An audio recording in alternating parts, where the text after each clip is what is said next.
माझ्यासाठी तर ती खूप मोठी गोष्ट होती, खूपच मोठी गोष्ट. मिलिंद सर पण होते टाटाला. होते. मी जेव्हा पहिली मॅच खेळायचं म्हणजे मला ते कसं तरीच वाटत होतं की मी कोणत्या लोकांबरोबर खेळणार.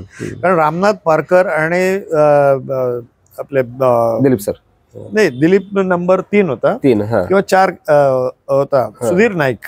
सुधीर नाईक आणि रामनाथ पारकर ओपन बॅटिंग करायचे. 3 नंबर मी खेळलो. अच्छा. आणि 4 नंबर दिलीप खेळला. म्हणजे तिन्ही चौघे टेस्ट प्लेअर होते सगळे. त्यांच्यामध्ये मला खेळायला मिळालं.